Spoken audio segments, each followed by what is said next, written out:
Cars are the heart and soul of Forza Motorsport 4. At Turn 10, we're passionate about bringing the most incredible cars to your garage. But before we do that, we have to travel the world, collecting, researching, and sourcing these cars for use in the game.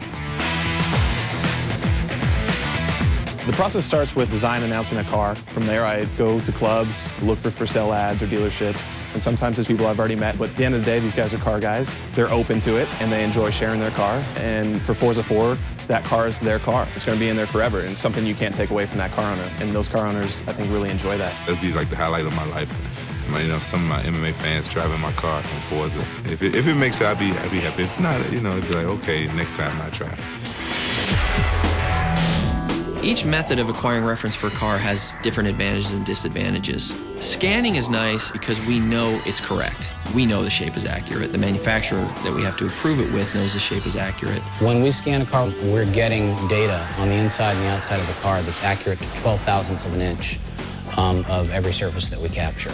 Some of the other ways that we capture data for cars is to take photographs of the car. We shoot photographs for two different reasons. One is for texture source, but we also have to rebuild the shape. In cases that we couldn't scan the car, we have to recreate the 3D shape of the car out of photos. So you take photos from a lot of different angles, and then we lay those photos in behind the geometry as we're building them, so we actually match the geometry to the photo in the viewport when the artist works, and then we can match them to multiple views and know that it's correct, and then the shape is sub-centimeter accurate on the surface of the car. We think of the Auto Vista Experience cars almost as a level to explore. You can go in there, open the doors, lift the hood, so we have to capture the gauge sweeps, the light beeps, all that stuff that happens in the car when you first key it up to a much higher level of detail. With the introduction of Auto Vista, we wanted to really immerse the player in that moment. So what we do is we actually have a surround sound 5.1 microphone that we put in the driver's position inside the car while we record that entire sequence. Authenticity is the key to the car sounds for this game.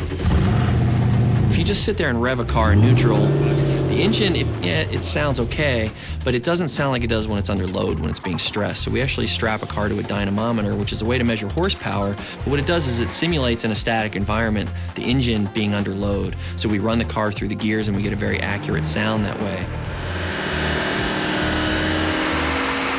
Every car is different, and we'll spend some time walking around the car at first, trying to work out where the cool sounds are, what the sounds are that really capture the sound of that car, and then we'll position multiple microphones on each of those sources to try and get different perspectives to make sure that when we bring it back to the studio, we can get everything we need and reproduce the sound of that car. The audio sessions allow us to have the car sound real in-game, and the dyno session really allows us to push it to its limits.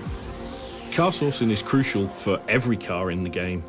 The lower-end cars in the game are just as important to us as the high-end cars because a lot of people have got experience driving the first cars that you're going to get in the game, and we need to deliver that experience. Much fewer people have driven a Ferrari, but all cars are important to us, and we need to make sure that every car is as authentic as it can be. From the sounds of the engines to capturing every line and curve on the car, the result of all this hard work is the most authentic, beautiful, and fun driving experience on the Xbox 360.